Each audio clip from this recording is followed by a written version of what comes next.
माघ महीने की पहली एकादशी को सटतिला एकादशी कहते हैं। माघ महीने की सटतिला एकादशी का व्रत 18 जनवरी 2023 दिन बुधवार को है। इस व्रत में श्री हरि विष्णु की उपासना करने से व्यक्ति के समस्त पाप कर्म नष्ट हो जाते हैं और उसे दुख दरिद्रता से मुक्ति मिलती है। नमस्कार दोस्तों, आप सबका हमारे चैनल में स्वागत है। सटतिला एकादशी व्रत कथा। एक समय दालभ्य ऋषि ने पुलस्त ऋषि से पूछा कि हे महाराज, पृथ्वी लोक में मनुष्य ब्रह्म हत्यादि महान पाप कर्म करते हैं, पराये धन की चोरी तथा दूसरे की उन्नति देखकर ईर्ष्या करते हैं, साथ ही अनेक प्रकार के व्यसनों में फंसे रहते हैं, फिर भी उनको नरक प्राप्त नहीं होता। इसका क्या कारण है? वे न जाने कौन सा दान पुण्य करते हैं जिससे उनके पाप नष्ट हो जाते हैं। यह सब कृपा पूर्वक आप कहिए। पुलस्त मुनि कहने लगे कि हे महाभाग, आपने मुझसे अत्यंत गंभीर प्रश्न पूछा है। इससे संसार के जीवों का अत्यंत भला होगा। इस भेद को ब्रह्मा, विष्णु, रुद्र तथा इंद्र आदि भी नहीं जानते, परंतु मैं आपको यह गुप्त तत्व अवश्य बताऊंगा।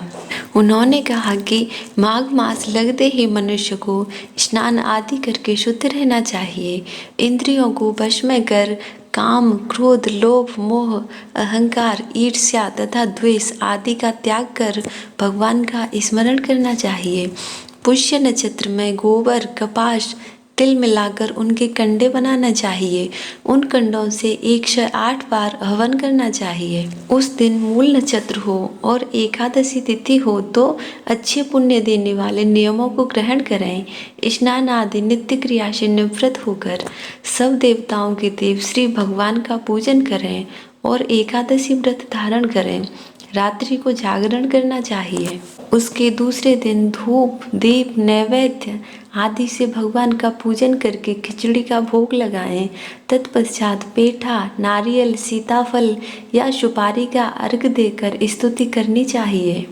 हे भगवान, आप तीनों को शरण देने वाले हैं, इस संसार सागर में फंसे हुओं का उद्धार करने वाले हैं। हे पुंडरीकाक्ष, हे विश्वभावन, हे सुब्रमण्य, हे पूर्वज, हे जगतपते, आप लक्ष्मी जी सहित इस तुच्छ अर्घ को ग्रहण करें। इसके पश्चात जल से भरा कुंभ यानी घड़ा ब्राह्मण को दान करें तथा ब्राह्मण को श्यामा गौ और तिल पात्र देना भी उत्तम है। तिल स्नान और भोजन दोनों ही श्रेष्ठ हैं। इस प्रकार जो मनुष्य जितने तिलों का दान करता है उतने ही 1000 वर्ष स्वर्ग में वास करता है। तिल स्नान, तिल का उपटन, तिल का हवन, तिल का तर्पण, तिल का भोजन और तिलों का दान, ये तिल के 6 प्रकार हैं। इनके प्रयोग के कारण यह सटतिला एकादशी कहलाती है। इस व्रत के करने से अनेक प्रकार के पाप नष्ट हो जाते हैं। इतना कहकर पुलस्त ऋषि कहने लगे कि अब मैं तुमसे इस एकादशी की कथा कहता हूँ। एक समय नारद जी ने भगवान विष्णु से यही प्रश्न किया था और भगवान ने जो सटतिला एकादशी का महात्म्य नारद जी से कहा सो मैं तुमसे कहता हूँ। भगवान ने नारद जी से कहा कि हे नारद, मैं तुमसे सत्य घटना कहता हूँ, ध्यानपूर्वक सुनो। प्राचीन काल में मृत्युलोक में एक ब्राह्मणी रहती थी। वह सदैव व्रत किया करती थी। एक समय वह 1 मास तक व्रत करती रही। इससे उसका शरीर अत्यंत दुर्बल हो गया। यद्यपि वह अत्यंत बुद्धिमान थी, तथापि उसने कभी देवताओं या ब्राह्मणों के निमित्त अन्न या धन का दान नहीं किया था। इससे मैंने सोचा कि ब्राह्मणी ने व्रत आदि से अपना शरीर शुद्ध कर लिया है, अब इसे विष्णु लोक तो मिल ही जाएगा, परंतु इसने कभी अन्न का दान नहीं किया, इससे इसकी तृप्ति होना कठिन है।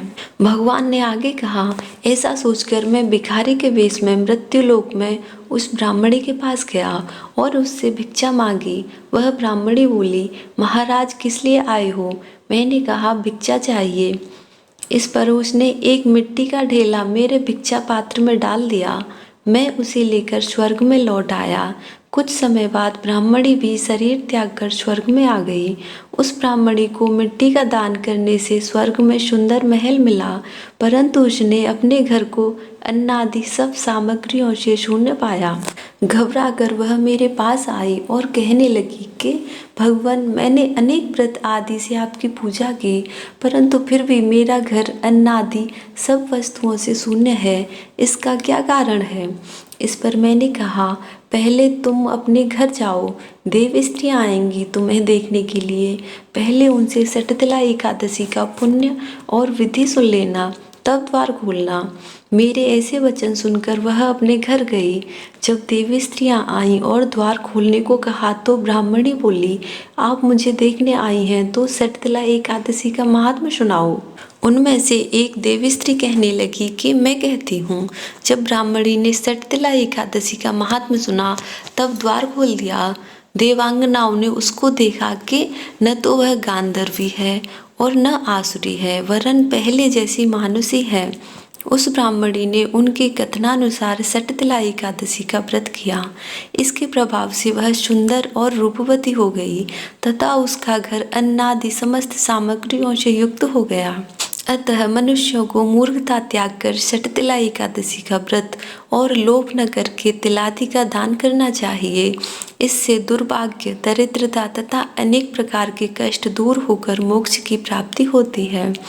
दोस्तों, कैसी लगी आपको हमारी वीडियो? कमेंट करके बताएं।